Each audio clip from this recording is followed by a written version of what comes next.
자, 이제부터 이제 관리를 보겠습니다. 관리를 보는데 우리 교재는 103페이지부터 시작입니다. 103페이지. 자, 부동산 관리 활동이 있고 그 다음에 넘기시면 105페이지에 마케팅 활동이 있어요. 근데 우리 28회 시험은 관리 활동에서는 안 나왔고 마케팅에서 한 문제 나왔는데 보통 이렇게 관리 마케팅 합쳐서 한 문제가 나오는 경우도 있고 어떤 경우에는 관리에서도 뭐 한 문제 나오고 마케팅도 한 문제 나오거나 두 문제 나와서 전체가 세 문제 나온 적도 있습니다. 그런 적도 있는데 어쨌든 관리나 마케팅은 쉬워요.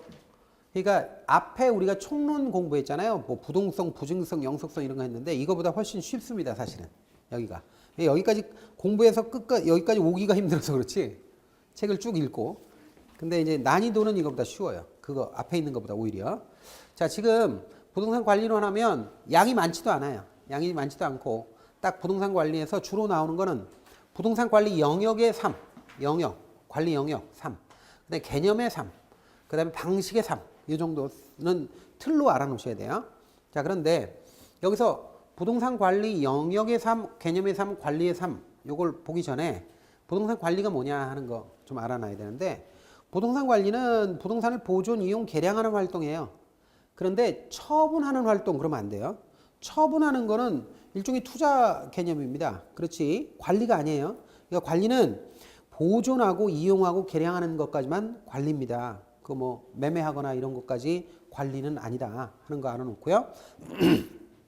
그 다음에 이제 부동산 관리 영역의 3에서 첫 번째가 이제 그 영역이 이제 세 가지가 있는데 첫 번째가 시설 관리가 있어요. 부동산 관리하면 뭐 어디 뭐 파이프 새나 안 새나 뭐 그다음에 뭐 난방은 잘 되나 이런 거 보고 다니고 뭐 이런 거 아니에요? 그러니까 그런 걸로 생각하기 쉽잖아요. 근데 그거는 협의의 관리예요. 가장 작은 거고 그 부동산이 만약에 그 부동산 자체가 부동산을 운영하는 기업이라면 부동산 기업이라면 기업 관리라는 것도 있고 그다음에 그거보다 더 높은 개념은 자산 관리입니다. 그러니까 부동산을 활용함으로써 어떻게 하면 부를 극대화하는가 요것을 위주로 해서 요걸 기준으로 해가지고 활동하는 게 자산 관리인데 부의 극대화를 가장 중시한다. 그리고 이게 가장 넓은 영역이고 가장 높은 상위 개념이다. 이렇게 알아놓으시면 돼요. 자, 그래서 영역의 3이 있고 그 다음에 개념의 3이 있어요.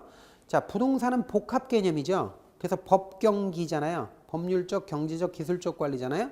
이것도 마찬가지입니다. 기술적 관리는 위생관리, 설비관리, 보안관리, 보전관리거든요. 그런데 여기서 위생, 설비, 보안, 보전 관리 네 가지가 기술적 관리 안에 들어가는데 뭐 위생 관리하면은 뭐 청소하고 뭐 이런 거예요. 그다음에 설비 관리하면 파이프 뭐 그다음에 난방 잘 되나 이런 거 보는 거죠. 그다음에 보안 관리는 뭐 도둑놈 오나 안 오나 지키고 뭐 방범 뭐 하는 거 이런 거고. 그다음에 보전 관리는 이런 것들을 포괄적으로 이 부동산을 제대로 운영할 수 있도록 최적화하는 게 보전 관리죠. 그래서 이렇게 네 가지가 기술적 관리 내용인데 이게 보통 관리실에서 하는 거예요. 아파트 관리실에서 하는 거. 근데 이런 거는 협의의 관리라는 거지. 협의의 관리고 이거보다 이제 이거 세 가지를 다 더하면 광의의 관리다 이렇게 얘기합니다. 이때 법률적 관리가 있는데 법률적 관리를 보존 관리라고도 합니다. 근데 이게 헷갈려요. 여러분들 여기서 보존 관리 있죠? 여기는 보존 관리죠. 그러니까 보존하고 보전하고 달라요. 그래서 보존 관리는 법률적 관리를 따르게 부르는 이름이고 보전 관리는 이건 기술적 관리 안에 있는 거예요. 그래서 헷갈리면 안 돼요. 여기 보전하고 보존하고는 다른 겁니다. 자, 그 다음에 이제 법률적 관리에서의 내용은 뭐냐면 권리 분석이나 권리 조정 또는 계약 이렇게 있는데 여기서 계약이 가끔 헷갈려요. 이 시험에 나온 적이 있거든요. 계약 관리는요 어떻게 보면 계약하면은 계약금 주고받고 뭐 이런 거 돈이 왔다 갔다 하고 그러니까 경제적 관리로 착각하는 사람들이 있는가 봐요. 근데 계약 행위는 법률행위입니다. 계약이라는 게 민법에서 배우시죠? 계약이라는 게 청약과 승낙의 의사 표시를 불가결의 법률 요건으로 하는 법률 행위라고 뭐 이렇게 얘기하지 않나요? 그러니까 청약, 승낙 이런 의사 표시가 합치되었을 때 보통 이 낙성 계약이라고 그러죠. 이렇게 되었을 때 계약의 효력이 있고 계약이 청약, 승낙자 없이 혼자서 하는 계약도 있죠. 뭐 유언이나 뭐 표백이나 이런 거는 상대방 없이도 할 수 있는 거고 그다음에 청약자, 승낙자가 서로 의사 표현을 했을 때 잘 알아들어야 되는데 이게 잘 알아들었는데 나는 발신을 했는데 쟤는 못 알아들으면 효력이 없는 거 아니에요? 그래서 도달주의를 채택하는 거고 그다음에 이 의사 표시에 하자가 있어가지고 내가 예라고 얘기해야 되는데 갑자기 정신이 아니요 이렇게 얘기했을 때 이 계약의 효력을 인정할 것이냐 안 할 것이냐 뭐 이런 것도 있고 그 비즈닝 의사표시, 통정 허위 표시 이런 거. 그다음에 그 계약 그 의사표시를 하는 주체가 본인이 아니고 대리를 하는 경우에 이 대리가 믿을 만한 대리냐 아니냐. 그래서 뭐 협의 무권 대리니 표현 대리니 겉으로는 대리로 보이는 정당한 대리로 보이는 사람 표현 대리라고 그러잖아요. 그러니까 이런 것들을 다루는 게 민법이잖아요. 그러니까 계약의 내용이 그렇게 복잡하고 많다고.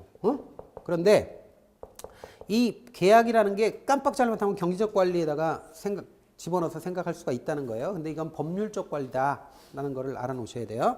그다음에 경제적 관리의 내용에는 인력 관리가 있는데 인력 관리 헷갈려요. 인력 관리. 사람 쓰고 뽑고 하는 거 이런 것들을 뽑고 뭐 해고하고 이런 것들은 요거는 경제적 관리에 들어갑니다. 그 다음에 수지 관리, 수지 맞추고 뭐 수입 지출 이런 거 관리하는 거, 회계 관리도 비슷한 얘기예요.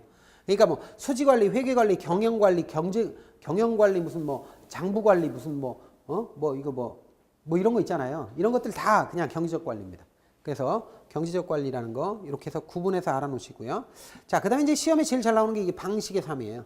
3방식이라고 해서 우리가 그 부동산 관리를 할 때 세 가지 방식으로 관리할 수 있다. 조그만 건물은 지가 혼자 관리하면 돼.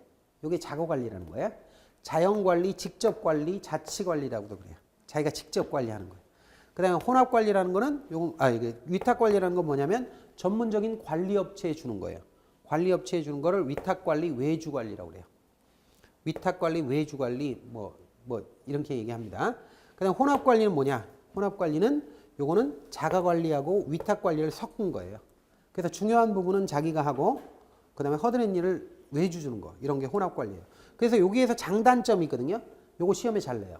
그래서 요거를 시험 문제가 그래도 몇 번 나왔어요. 꽤 나왔어요. 그래서 그거를 분석하면서 나중에 우리가 공부가 심해지면 각 주제별로 이렇게 문제를 묶어 가지고 기출문제 공인중개사 시험에서 기출문제를 무시하는 거는 있을 수가 없습니다. 지금 85년도부터 시작해가지고 지금 시험이 29번 있었거든요. 이게 29번 있었단 말이에요. 추가 시험이 한 해 있어가지고. 근데 이렇게 있었는데 그동안에 2000년대 걸 다 빼더라도 2000년대 이전 거 다 빼더라도 2000년대 시험 문제는 경향이 조금 다르니까 그건 반드시 한 10년도 문제, 10몇 년도 문제는 관연도 문제는 반드시 해야 돼요. 여러분들 건축기사 같은 거 시험 있잖아요. 뭐 토목기사, 건축기사 보면 관연도 시험 문제가 지금 이만큼 돼요. 걔네들이 이제 그 문제은행 방식으로 내니까 그렇게 공부하기도 하지만 그 정도로 중요하다고요, 이것도. 물론 기출문제에 있는 내용 바깥에서도 물론 나와요. 근데 바깥에서 나오는 거는 찍어서 어떻게 해도 아니면 다 틀려버려도 기출문제만 정확하게 하면 그 범위 안에 있는 거는 최소한 7, 80점 나옵니다. 그러니까 그것만 숙달을 했다고 하면 기출문제 분석이 굉장히 중요한데 묶어서 할 거예요, 나중에. 필요하면. 그래서 이렇게 세 가지가 있는데 이쪽이 좀 문제가 쌓여 있으니까 이거 보시면 돼요. 장단점 위주로 나왔어요. 자, 그래서 이렇게 세 가지를 알아놓고 이제 세부적인 거를 들어가서 보겠습니다. 자, 부동산 관리할 때 관리자의 업무 중에 하나가 임차인을 선정해서 세입자를 들이는 거 하고 그 다음에 임대차 계약을 맺는 거 있단 말이에요. 그거를 주제로 해서 시험에 나올 수 있는데 이때 임차인을 선정할 때 기준이 있어요. 기준은 각각의 용도에 따라 좀 다르거든요. 주거용이냐, 상업용이냐, 공업용이냐 뭐 이런 거에 따라서 임차인 선정 기준이 조금씩 달라요. 그래서 주거용의 경우에는 무엇보다도 이 사람들이 잘 어우러질 수 있느냐 이걸 봐야 돼요. 그래서 사회 경제적 지위가 비슷한 사람들, 이런 사람들이 묶여가지고 이제 되게 임대차를 하게 되는데 그래서 유대성이나 연대성을 중시합니다.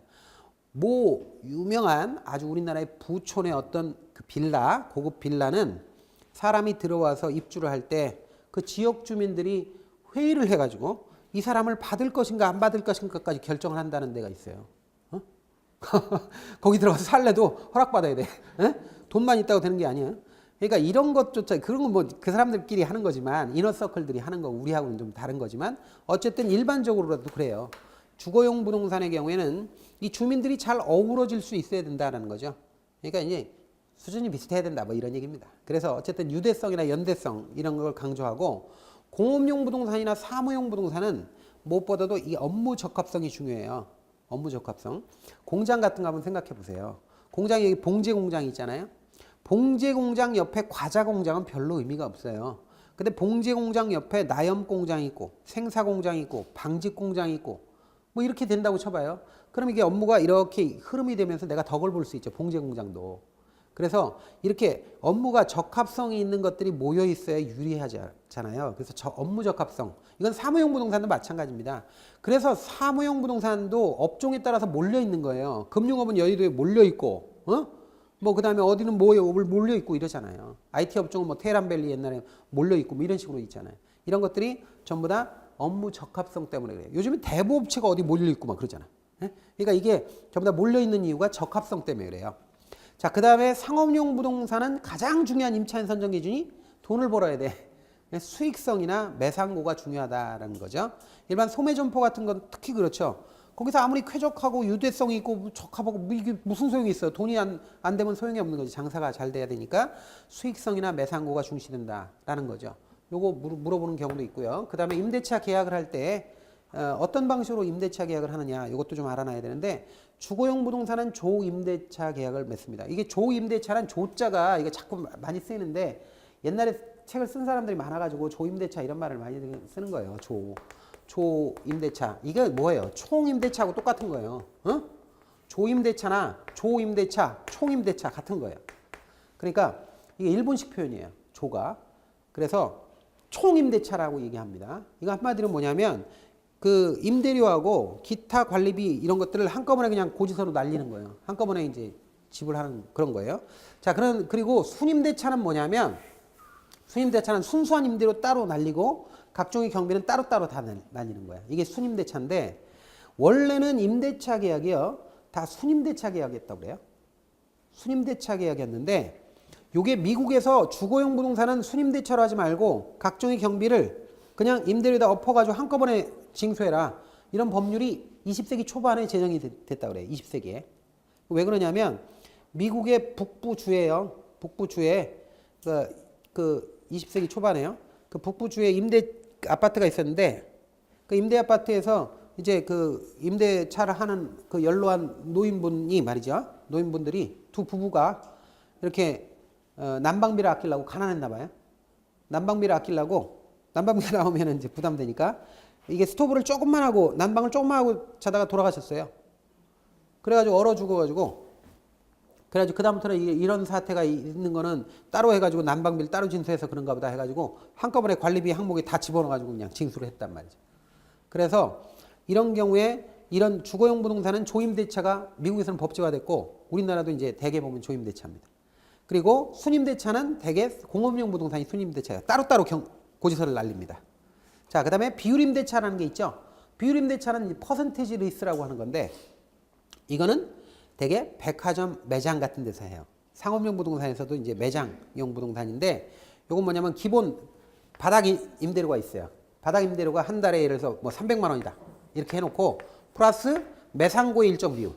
매상고에다가 일정 비율을 딱 정하는 거예요. 만약 매상고에 뭐 3% 이런 식으로 한다 그러면 만약에 그 어떤 시기에 여기 매상고가 막 5천만 원 올랐다. 5천만 원 벌었다. 그 5천만 원에 3% 그럼 얼마예요?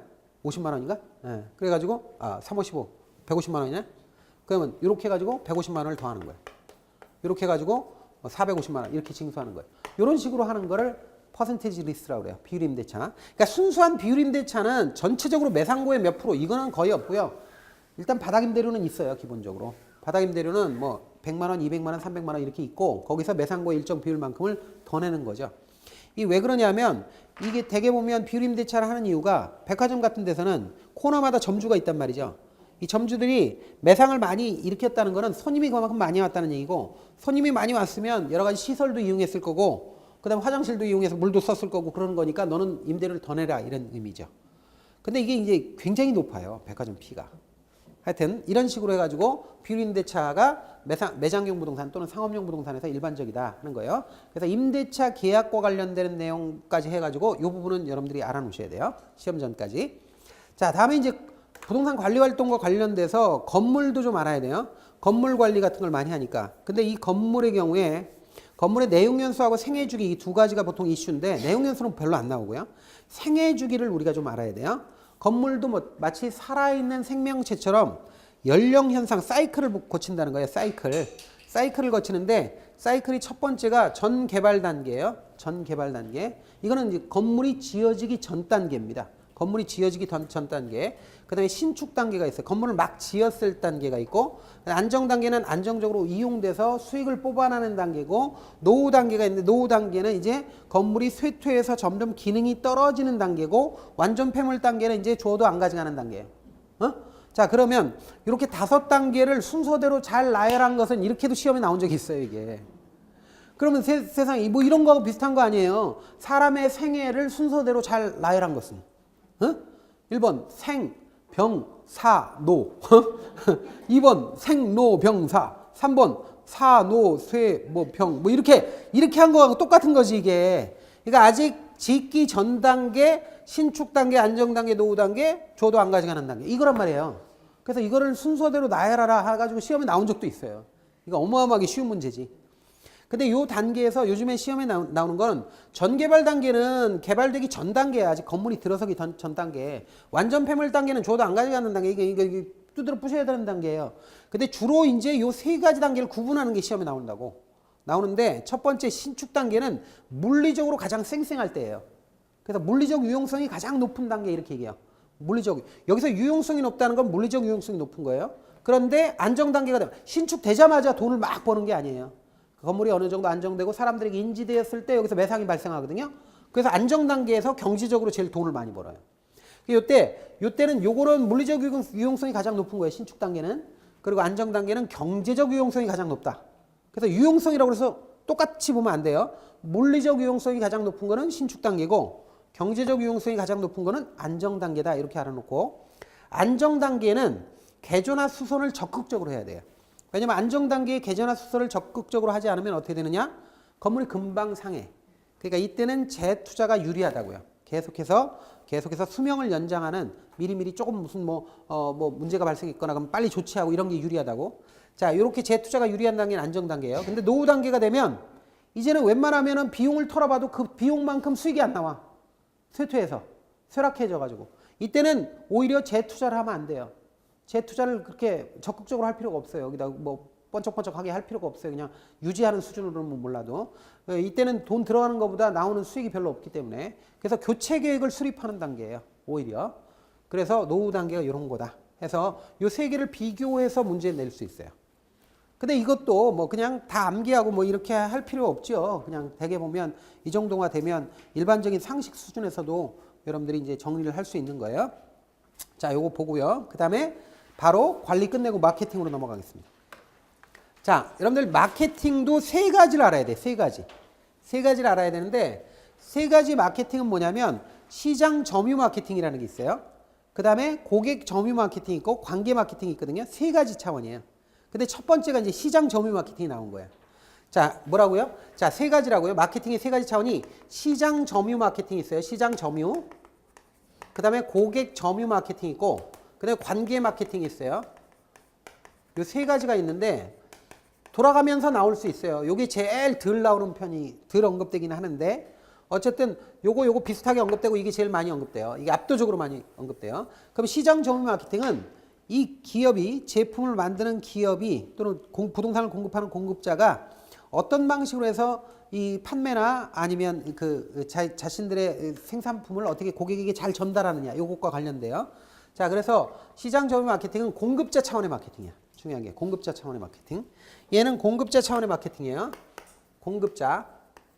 얘는 수요자 차원의 마케팅이고 고객 점유 마케팅은 관계 마케팅은 요거는 뭐냐면 수요자 공급자 같이 공이 같이 들어가는 거예요.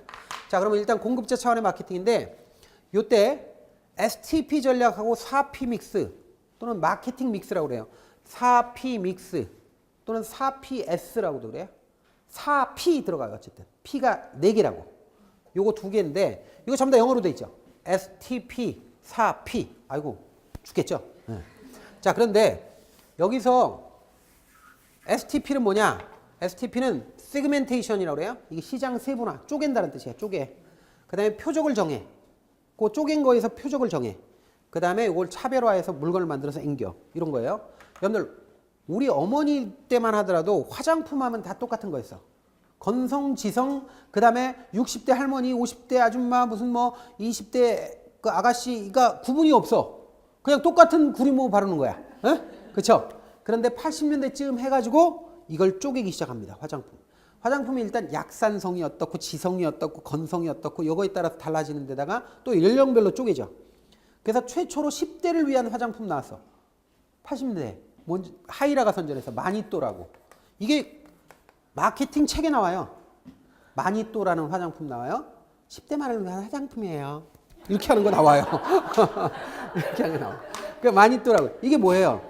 이게 노년층을 위한 화장품, 중장년층을 위한 화장품, 그다음에 뭐 20대, 10대를 위한 화장품까지 이렇게 쫙 해가지고 있잖아요. 그러면 이게 처음에는 여기 시장이 전부 다 화장품이라는 게 다 똑같다 이렇게 사람들이 생각을 했는데 이걸 누군가 여긴 차별화된 뭔가 제품이 들어가면 그 분야에서는 석권할 수 있겠다. 제품을 잘 전달할 수 있겠다 이렇게 생각한 누군가가 일단 시장을 인구 통계학적 특성이나 사회경제적 특성으로 나누기 시작한 거죠. 이 화장품 시장은 예를 들어서 연령별로 나눈 거야. 그래서 연령별로 보니까 여기 시장이 따로 있는 거야. 원하는 수요가 달라. 60대 수요가 다르고 욕망이 다른 거고 40, 50대가 다르고 30대, 20대, 10대가 다른 거죠. 그럼 거기에 따라서 이 사람들이 원하는 게 뭐냐. 이걸 따져가지고 보면 시장은 이렇게 세분화되어 있다 이거죠. 그럼 시장을 세분화한 다음에 나는 이 시장을 정할 거다.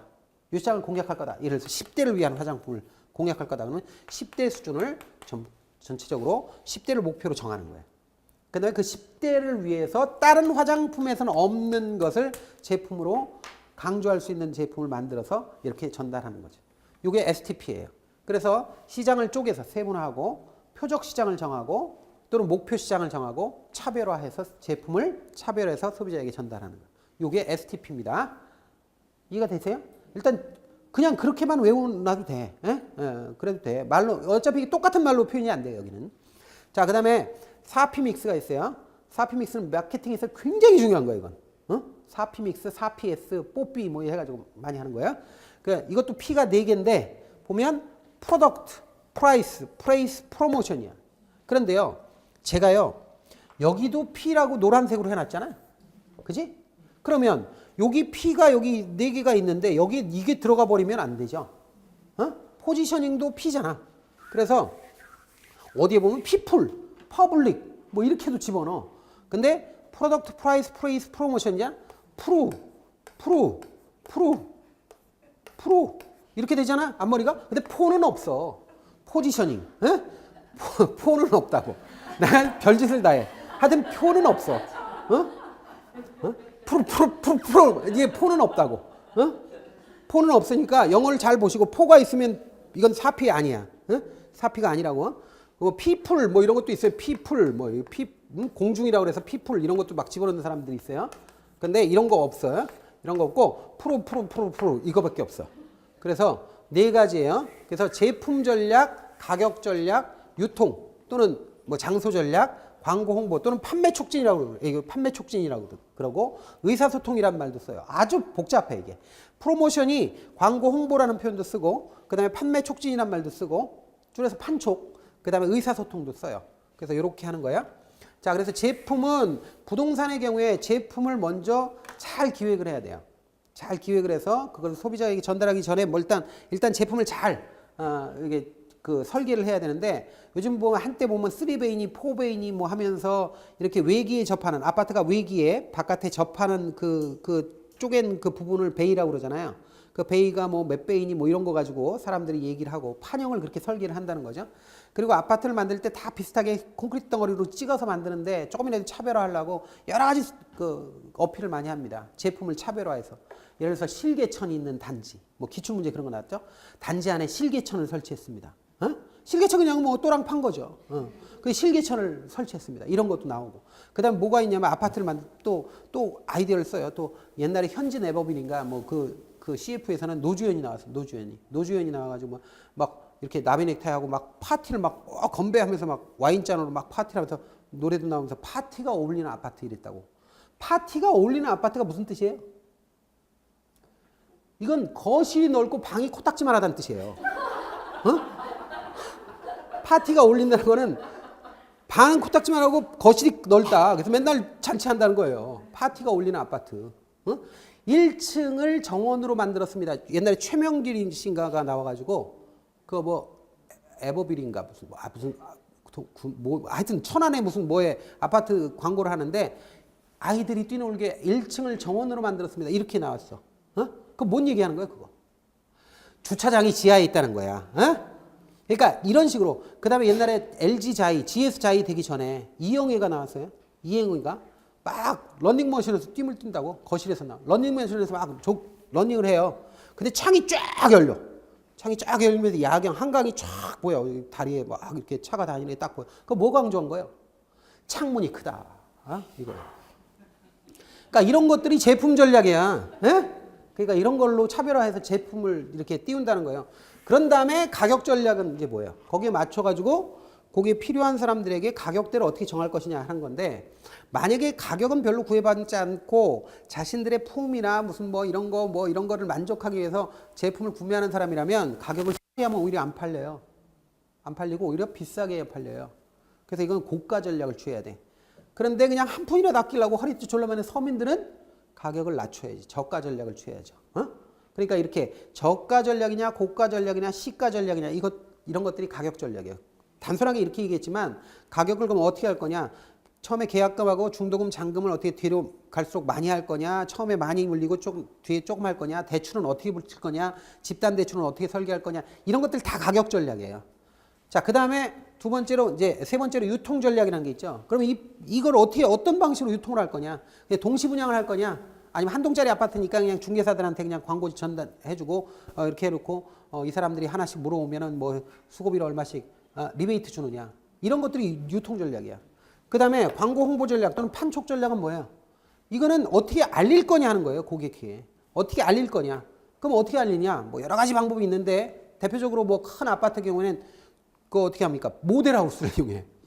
모델하우스 같은 거 크게 뭐 그냥 공터에다 이렇게 막 지었죠. 짓고 나서 그냥 자재 좋은 거 막 집어넣고 막 그다음에 뭐 휘황찬란하게 조명해놓고 이쁜 아가씨들 있잖아요.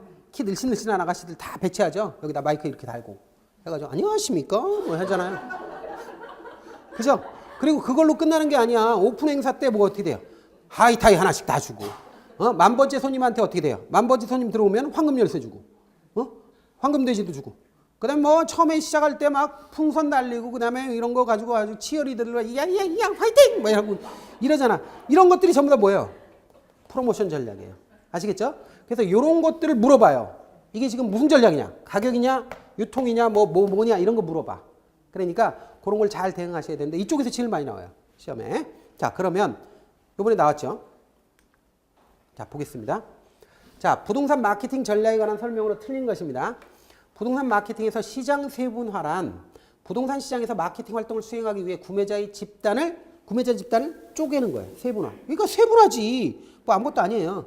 두 번째, 부동산 마케팅에서 표적 시장이란 세분된 시장 중에서 부동산 기업이 목표로 삼아서 마케팅 활동을 수행하는 시장. 맞습니다. 이걸 표적으로 하는 거니까. 3번 마케팅 믹스 또는 4P 믹스라고 한다고 그랬죠. 4P 믹스가 마케팅 믹스예요. 그러면 마케팅 믹스는 마케팅 목표의 효과적인 달성을 위하여 이용하는 마케팅 구성 요소인 4P. 여기 영어 잘 봐야 돼. 프로. 맞잖아. 그치? 여기 포 들어가면 안 돼. 포 들어가거나 P 들어가거나 이런 거 들어가면 안 돼. 항상 요거 뭐 이렇게 이런 거 들어가야 돼. 그래서 잘 봐야 돼요. 그래서 요거 조합을 얘기한다. 4P 믹스. 마케팅 믹스가 4P 믹스예요. 자, 그 다음 판매 촉진. 이거 뭐야? 프로모션이죠? 프로모션은 표적 시장의 반응을 빠르고 강하게 자극 유인하기 위한 전달이에요. 맞지? 이것도 맞는 거예요. 빨리 전달시키는 거예요. 자, 그 다음에 5번 부동산 마케팅의 가격 전략 중 빠른 자금 회수를 원하고 지역 구매자의 구매력이 낮은. 지역 구매자의 구매력이 낮다는 게 뭐야? 개털이라는 얘기입니다. 이 동네 사람들이 개털이라는 얘기야. 그러면 이 사람들한테 비싸게 팔면 돼? 비싸게 해봐야 팔려요? 안 팔리잖아. 개털들은 어떻게 돼요? 저가 전략을 취해야지. 자, 그래서 이렇게 하는데, 이걸 다 달달 외우는 거는, 이거 STP 같은 거 외우고 의미를 파악하는데, 세부적인 거는 외워서 되는 게 아니에요. 의미를 좀 이해를 해야죠. 자, 이렇게 해서 5번 문제 나왔는데, 이게 마케팅 문제로 나왔던 겁니다. 자, 그 다음에 두 번째로 고객 점유 마케팅이 있다고 그랬어요. 시장 점유 마케팅은 STP가 있고, 또 4P 믹스가 있고, 그 다음에 두 번째가 고객 점유 마케팅이 있다. 이게 수요자 차원의 마케팅이에요. 이건 수요자 차원의 마케팅이에요. 고객 점유 마케팅이. 첫 번째 구매 의사 결정 과정을 얘기하는데, 자, 고객은요, 고객 점유 마케팅이라는 건 뭐냐면 지금까지 마케팅은 전부 다 공급자 위주의, 판매하는 사람 위주의 마케팅이었다는 거예요. 이제는 고객을 알고 고객의 상태에 따라서 다양한 마케팅이 수행되어야 된다. 그래야 성공할 수 있다는 차원에서 고객을 중시하자, 이런 차원에서 나온 것이 고객 점유 마케팅입니다. 근데 고객이 사람이잖아요. 사람은요, 다 어떤 물건을 살 때 시간의 차이가 있을 뿐이지 요 네 개의 심리 단계를 거친다는 거예요. 이건 심리적인 거예요. 심리 단계를 네 개가 닥친다. 예를 들어서 여기 지나가다가 이렇게 지나가다가 이쁜 옷을 봤다. 여자분들이 이쁜 옷을 보면 탁 하고 멈추지. 걸음을 탁 하고 멈출 거 아니야? 그럼 어텐션이야. 주의. 그 물건에 대해서, 상품에 대해서 주의를 하는 거야. 그 다음에 어떻게 하냐면 그냥 지나가는 게 별거 아니네. 그 지나가는 게 아니라 자꾸 뭐 만져보고 뭐 이러잖아. 그러면 관심을 갖는 거지. 그지? 이 연애하는 거하고 비슷하다니까. 그 다음에 이거 살까 말까? 살까 말까? 그러면서 갈등해요. 갈등한다고, 사람들이. 갈등해서 벌써 주머니에서 돈이 얼마나 있나, 지갑에서 돈이 얼마나 있나, 이런 걸 생각한다고. 이렇게 생각하면서 살까 말까 하는데, 이 지불하는 돈보다 얻어지는 구입했을 때 얻어지는 만족이 더 클 것 같으면 산단 말이지. 그래서 마지막에 행동하는 거예요. 구매하는 거야. 근데 이게 순식간에 빨리 가는 사람이 있어. 보자마자 돈 주고 바로 사는 사람이 있어. 이 충동 구매하는 사람이야. 근데 그게 천천히 가는 사람이 있어. 오늘도 지나가면서 얼마예요? 물어보고 아이 비싸. 그리고 가고, 그 다음날도 와가지고 얼마예요? 그리고 가고, 한 몇 번을 왔다 갔다 하다가 간신히 이건 좀 그런데 그러면서 사는 사람들이 있다고. 이게 굉장히 신중한 사람들이죠. 소심한 사람들이나. 어쨌든 요 단계는 인간이라면 거쳐. 요거는 안 거치는 사람이 있다. 이거 물건 살 때 요걸 안 거치는 사람이 있으면 이 예수공자 부처 석가 뭐 이렇게 되는 거예요. 그러니까 이게 일반적인 사람이라면 요 단계를 거치는데 빨리 거치느냐 천천히 거치느냐 요것만 차이가 있을 뿐이죠. 그래서 그 각각의 단계에 따라서 다음 단계로 넘어갈 수 있도록 필요한 자료를 제공하고, 설득자가 메시지 톤과 강도를 잘 조절하면 고객의 만족감, 고객의 심리 상태에 따라서, 심리 단계에 따라서 아주 가장 주요한, 가장 적절한 그런 마케팅 방식이, 이제 수단이 전달될 수 있다고 하는 겁니다. 그래서 여기서 핵심적인 게 요거예요. 아이다. 이걸 아이다라고 그래. AIDS가 아니에요. AG예요. 그러면 AIDA요. 아이다. 아이다의 원리라고 그래. 아이다. 이렇게 얘기해요. 그래서 아이다가 뭔지를 알아야 돼요. 거기에 맞춰서 마케팅 전략이 수행돼야 된다 하는 것을 강조하는 게 고객 점유 마케팅입니다. 그 다음에 마지막으로 세 번째가 있다고 그랬죠. 세 개의 차원의 마케팅이. 마지막이 관계 마케팅이에요. 관계 마케팅은 인터랙티브 마케팅이라고 주고받는 마케팅이야. 근데 사실 우리가 일반적인 상품의 경우에 한 번 팔면 끝나는 경우가 많은데, 아파트의 경우에는 그런 게 아니에요.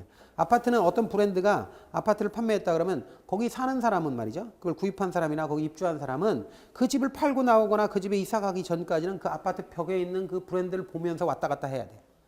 그러니까 나는 어디 살아요? 뭐 LG 자이에 살아요. 뭐 삼성 레미안에 살아요. 이게 우리가 뭐 브랜드를 가지고 우리 주거지가 브랜드 이름으로 불려지잖아요. 주소에도 그렇게 찍히잖아. 몇 번지 몇 호, 삼성 아이파크 뭐 이쪽 이렇게 찍히잖아요. 그러니까 한 번 팔고 끝나면 되는 게 아니라는 거죠. 아파트 같은 거는 오랫동안 사람들이 살기 때문에 생산자와 소비자가 한 번 판매하고 끝나는 게 아니라 장기적 지속적으로 좋은 관계를 유지해야 그 브랜드의 명성이 유지된다는 거지. 그래서 지속적으로 일회성 거래가 아니라 장기적 지속적 관계를 유지하자. 좋은 관계를 유지하자. 그래야 그 브랜드의 성공이 다른 데서도 성공으로 이어진다 하는 것이 관계 마케팅이야. 아무것도 아니야. 예? 그래서 관계 마케팅은 가장 중요한 게 브랜드가 강조된다는 거예요. 브랜드가 이미지 버리잖아요. 그럼 그 브랜드 버립니다. 그 건설회사가 그 브랜드 버려요. 그다음부터는 아파트 지을 때 그 브랜드를 안 해요. 그러니까 이 브랜드가 그만큼 이게 소비자와 생산자의 신뢰를 의미하는 거예요. 그래서 그거는 하루아침에 이루어지는 게 아니라 장기적 지속적으로 긍정적인 관계를 유지했을 때 이게 지속되는 거기 때문에, 그렇기 때문에 그걸 강조한다. 장기적 지속적 관계를 강조한다. 일회성 거래가 아니다. 브랜드가 중요하다. 이게 관계 마케팅의 의미예요. 이렇게 알아놓으시면 됩니다. 그러면 우리 교재 보죠. 자, 103페이지 보면 부동산 관리의 의의가 있습니다. 자, 부동산 관리란 부동산을 그 목적에 맞게 최효이용할 수 있도록 취득, 보존, 이용, 개량 등이라고 되어 있죠. 여기 처분이나 매매는 없죠. 이렇게 해놓고 운용과 관련된 일체 행위예요. 자, 그래서 따라서 부동산 관리에는 부동산의 처분 개념이 포함되지 않는다는 거예요. 처분, 매매 이런 건 없어요. 관리가 아니야 그런 거는. 나머지 됐고, 자 영역에 3이 나옵니다. 일단 여기서는. 그래서 자산관리, 부동산관리, 시설관리인데 부동산관리가 기업관리예요. 그러니까 이게 기업관리예요. 왜냐하면 그 부동산이 그게 이제 부동산 운용, 부동산 자체가 그게 회사다. 부동산을 운영하는 회사다. 그러면 그게 기업관리죠. 그래서 자산관리에서는 첫 번째 줄에 보면 부를 극대화 이런 말 나오잖아요. 부의 극대화가 가장 중요하다라는 거고 가장 적극적 관리예요. 두 번째 줄에 적극적이고 가장 높은 수준의 관리예요. 부동산 관리는 읽어보세요. 그다음에 시설 관리는 각종 부동산 시설을 운영하고 유지하는 것이죠. 그래서 그 밑에 줄에 소극적이고 기술적 측면을 중시하는 거예요. 넘어가시죠. 자, 부동산 관리의 내용에서 이제 개념의 3이죠. 복합 개념이니까 법경기죠. 법경기. 그래서 법적 관리 또는 법률적 관리를 다른 말로 뭐라고 한다? 보존 관리라고 그래요. 보존 관리. 자, 이거 뭐 됐고. 그다음에 경제적 관리는 경영 관리라고도 하는데 뭐 이것저것 해가지고 뭐 거기 보시면 부동산의 운영에서 발생하는 순수익이 합리적으로 산출되는지 또는 어떻게 수익을 극대화시킬 수 있는지에 대한 관리죠. 그러니까 순수익과 그다음에 이익 극대화 뭐 이런 것들이 관심이 있는 그런 관리가 되는 거죠. 자, 그다음에 기술적 관리 보면 이게 협의의 관리예요. 좁은 의미의 관리인데 좁은 범위의 관리. 이때 대상 부동산에 대한 물리적 기능적 하자가 생길 경우 취해야 할 기술적 조치 및 이에 대한 사전 예방 행위를 말하는데 종류로는 뭐 위생 관리, 보안 관리, 보전 관리, 설비 관리 뭐 이런 거라고요. 그러니까 아까 했지만. 그다음에 이제 관리 방식의 3이 있어요. 세 가지 방식. 자가 관리. 자가 관리는 직접 관리, 직영 관리, 자영 관리, 뭐 자치 관리 뭐 다양하게 얘기하는데 하여튼 주인이 지가 관리하는 거예요. 그다음에 위탁 관리는 외주 관리, 간접 관리, 뭐 전문 관리 이렇게도 얘기합니다. 그러니까 자가 관리는 직접 소유자가 관리하는 거고 위탁 관리는 전문적인 관리업체에 맡기는 거죠. 뭐 아무것도 아닙니다. 그다음에 혼합 관리는 이게 이제 섞여 있는 거죠. 그래서 첫 번째 줄에 보면 직접 관리와 위탁 관리가 결합된 관리 방식이다. 자가 관리에서 위탁 관리로 이행하는 과도기적 관리예요. 과도기. 이 과도기가 뭔지 잘 알아야 돼요. 혼합 관리가 과도기적인 거예요. 자, 그 다음에요. 마케팅 보겠습니다. 자, 부동산 마케팅이란 부동산 기업이 기업의 목적을 달성하기 위해 부동산과 부동산 기업, 부동산업에 대한 소비자 및 고객의 태도와 행동을 형성, 유지, 변경하게 만드는 제반 활동 이렇게 돼 있고요. 2번 부동산 마케팅은 수요가 공급을 초과하는 공급자 주도 시장에서 공급이 수요를 초과하는 수요자 주도 시장으로 전환됨에 따라 더욱 중요하게 되었다. 요거 2번은 잘 읽어보시는데 지금 현재 아파트 시장은 공급자 시장이 아니라 수요자 시장으로 전환되고 뭐 지역에 따라 좀 다르지만 그전에는요 시멘트 벽에다가 시멘트로다가 그냥 공구리 친 다음에 거기다 문짝만 달아도 팔렸어요. 그러니까 절대적으로 주택 보급률이 낮았으니까 그때는 그냥 뭐 수돗물에서 녹물이 나오든 뭐 군소리 없이 그냥 살아야 돼. 그러니까 그때는 마케팅이 별로 필요 없어. 근데 지금은 있잖아요. 내년부터 본격적으로 입주 물량이 엄청 많은데 이제 고른단 말이죠. 고른단 말이죠. 돈이 없어서 그렇지 아파트가 없지는 않았어, 솔직히. 그러니까 이런 사람들, 이런 시장으로 바뀌니까 당연히 나를 선택해 주세요. 이런 활동을 해야 돼요. 그게 마케팅 활동이 더 중시되었다 하는 얘기입니다. 자, 그 다음에 부동산 마케팅 전략이 이제 세 가지 차원이 있다고 그랬잖아요. 그 의의를 보세요. 부동산 마케팅은 세 가지 차원에서의 접근이 가능하다. 첫째, 공급자의 전략 차원으로서의 표적시장 선점하거나 틈새시장 점유하는 시장 점유 마케팅.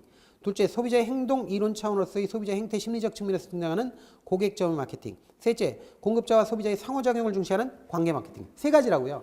시장 점유 마케팅, 고객 점유 마케팅, 관계 마케팅. 자, 그러면 시장 점유 마케팅 보는데 STP가 있죠. STP 보면 내용 시장 세분화가 있죠. 그러니까 수요자 집단의 인구 경제학적 특성에 따라 세분하고 세분된 시장에 있어서의 상품의 판매 지향점을 분명히 하는 거. 그 다음에 목표 또는 표적 시장 선정하는 전략이 있고 그다음에 제품 차별화 전략이 있죠. 제품 차별화 보세요. 제품 차별화란 동일한 표적 시장을 갖는 다양한 공급 경쟁자들 사이에서 내 상품, 내 물건이 어떤 특성을 갖느냐 이걸 정하는 거예요. 그래서 자신의 상품을 어디 위치시킬 것인가를 것인가 하는 전략을 말한다. 이게 고상하게 표현돼서 어디 위치시킬 것인가. 근데 그게 뭐냐면 내가 만드는 제품이 다른 경쟁자들하고 어떻게 다른가. 그걸 어떻게 설득시킬 건가. 요걸 얘기하는 게 차별화예요. 자, 4P 믹스 전략. 자, 마케팅 믹스라고도 합니다. 자, 그래서 첫 번째가 유통 경로 나왔는데 이게 프레이스 전략이에요. 그다음 니은 제품 전략. 이게 프로덕트예요. 그다음 가격 전략 프라이스고, 그다음에 리을 홍보 촉진 의사소통 뭐 그다음에 뭐 커뮤니케이션 뭐 다양하게 표현하는데 이게 프로모션입니다. 그래서 이 네 가지 의미를 이해를 해야 돼. 여기는 잘 나와요. 그래서 제품 전략이 뭐고, 가격 전략이 뭐고, 그다음에 판매 촉진 전략이 뭐고, 그다음에 뭐 유통 전략이 뭐냐, 이런 것들을 좀 생각을 하면서 읽어보셔야 돼요. 달달 암기해서 되는 게 아니야 이건. 쭉 한번 읽고 이해를 하셔야 돼요. 자, 다음에 이제 고객 점유 마케팅 봅니다. 전통적인 시장 점유 마케팅은 공급자의 일방적인 접근이었다는 반성에서부터 나온 전략으로서 주의, 관심, 욕망, 행동으로 이어지는 구매의사 결정 과정. 구매의사 결정 과정이 4개의 단계로 돼 있다는 거예요. 그래서 주의, 관심, 욕망, 행동. attention, interest, desire, action 이렇게 돼 있다고. 그래서 이걸 아이다라고 그래요. 그래서 구매의사 결정 과정에서 각 단계에서 소비자와의 심리적 접점. 여러분들 심리적 접점이 무슨 뜻이겠어요? 공감대입니다. 공감대. 공감대를 마련한다는 거예요. 이 공감대, 같이 공감한다는 게 굉장히 중요하지 않습니까? 이게 남녀가 있잖아요. 이게 데이트를 할 때 급속도로 이렇게 가까워지는 방법, 빨리 가까워지는 방법이 이게 여자 일부러 술 취하게 하고 이런 게 아니고 이게 되게 어떤 거예요? 이게 놀이동산 가서 말이죠. 이런 거 타는 거예요, 이거. 롤러코스터 이런 거 타는 거예요. 롤러코스터를 타면 이 운명 공동체가 되거든. 이 사람들이 운명 공동체가 돼. 이걸 타면서. 그럼 갑자기 서먹서먹 했다가 한 번에 막 해가지고 막 이렇게 해서 내리면 팔짱 껴. 그죠? 그게 뭐야? 심리적 접점이 마련된 거예요. 왜냐면 할 얘기가 있잖아, 서로. 그때 얼마나 무서웠어요. 나 그때 내려갈 때 제일 무서운 데가 꺾이는 데가 무서웠어요. 이렇게 얘기한단 말이야. 그래서 고수들은, 여자들은 어디서 롤러코스터를 태워요. 응? 같이 타. 그 다음에 데이트를 하려고 딱, 이제, 소개팅 나갔는데 말이에요. 여자들이 되게 한 2시쯤에 말이에요. 1시나 2시쯤에, 여기 약속을 했다. 밥을 먹고 나오겠어? 안 먹고 나오겠어? 안 먹고 나오지. 안 먹고 나와. 그래가지고 이 여자를 딱 데리고선 처음 봐가지고 맞선 비슷하게 뭐 소개팅을 하는데 뭐 이렇게 지금 배고파가지고 꼬록꼬록 할 거 아니야? 근데 거기서 문학을 좋아하세요? 취미가 뭐세요? 이런 놈이 제일 후진 놈이야. 그게 뭐예요? 너는 끝이다 그래. 헤어질 때 다음에 연락하면 될까요? 그러면 아니요. 저 스타일이 아닌 것 같아요. 이러면 그나마 솔직한 거야. 얘기도 안 해요. 그리고 그 다음에 그냥 그 소개자까지 그냥 죽여버려. 그냥 전화번호 지워버려. 자, 이게 뭐야? 얘가 공감대를 마련하지 못한 거야 지금. 이 사람이 지금 배가 고파가지고 4시까지 2시간 동안 잡아놓고 얘기하는데 지금 배가 고픈데 말이지 아주 좋은 식당, 뭐 짜장면집 이런 데 들어가면 안 돼 또. 짜장면집 이렇게 들어가서 서로 해가지고 이거 검은 거 묻혀가면서 먹으면 되겠어요? 그러니까 이게 어디 가가지고 이게 써는데 이런 데로 가야 된다고. 근데 그런 거 생각 안 하고 여자 생각은 전혀 안 하고 상대방 생각 안 하고 다른 얘기를 한단 말이야. 그러면 그거 호감 안 나와요. 그러면 심리적 접점이라는 게 뭐냐면 저 사람이 가지고 있는 심리 상태가 어떤 상태인가 이걸 보고 거기에 공감대, 호응해 줄 수 있어야 된다 그런 얘기입니다. 그래서 마련하고 전달되는 메시지 톤과 강도를 조절한다. 이것도 표현이 좀 이상해. 그러니까 이게 꼭 이건 누굴 꼬실 때 얘기 같아. 그죠? 메시지 톤과 자기 이리 와 뭐 이런 거하고 비슷해. 제가 영화 중에 바람의 전설이라는 영화를 봤거든요. 그 이성재 나오는 거 있잖아요. 바람의 전설. 바람의 전설 나오는데 바람의 전설이 이게 춤추는 영화잖아요. 그거 보셨어요? 이성재하고 뭐 나오죠. 근데 이놈이들이 이제 춤을 잘 추니까 제비족이 된단 말이에요. 제비족이 되는데 제비족이 춤을 추다가 여자를 꼬셔가지고 이렇게 유부녀를 꼬셔가지고 이제 용돈을 받아.